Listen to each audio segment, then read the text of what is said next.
महाकाल क्षेत्र जो है उसको पहले अवंतिकापुरी बोलते थे। अच्छा, तो वो एक परिकोटा है अवंतिकापुरी, और वहाँ के जो राजा हैं उज्जैन महाकालेश्वर हैं। अब इनका सिद्धांत और रहस्य बड़ा गूढ़ है, जो शाक्त उपासना के साथ साथ जो अघोर साधक हैं वो उसको समझते हैं। आम जनमानस के लिए बहुत गूढ़ रहस्य है। वो क्या है, जब आप लिंग पुराण पढ़ेंगे, स्कंद पुराण पढ़ेंगे, शिव महापुराण पढ़ेंगे, तो उसमें ये सृष्टि जो आपको दिखती है, जहाँ समय का चक्र चल रहा है, काल का चक्र, उसके ऊपर 7 आकाश और नीचे 7 पातालों की महिमा बताई गई है। तो जब आप ऊपर के 7 आकाश देखेंगे तो उनके ऊपर जो वहां के राजा हैं वो ताड़केश्वर है, वो महादेव का ही रूप है। एक मंदिर ताड़केश्वर का उत्तराखंड में भी है क्या वो? हाँ, अच्छा, उसी का प्रतीक है। तभी बोलते हैं आकाशे ताड़का लिंगम पाताले हाटकेश्वर।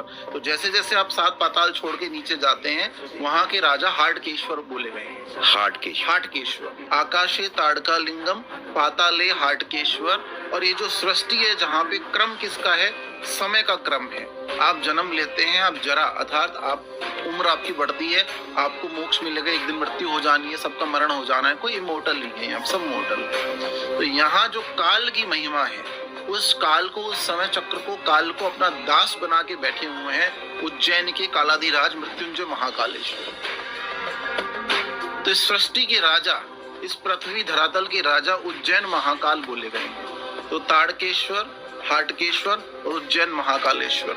तो आप एक ही मंदिर के दर्शन नहीं कर रहे हैं, आप 7 आकाश, 7 पाताल और इस पृथ्वी लोक के संपूर्ण भूपति के दर्शन कर रहे हैं। तो इसलिए वहां जाने मात्र से, दर्शन मात्र से ताड़केश्वर, हाटकेश्वर और उज्जैन महाकालेश्वर तीनों की कृपा आपको मिल जाती है। और भस्म आरती का जो एक प्रावधान है वहां पर, वो सदियों से चला आ रहा है, तो उसके पीछे की क्या रहस्य है? भस्म आरती क्या है, सबसे पहले भगवान शंकर ने सती माता की भस्म अपने शरीर पे लगाई सबसे पहले।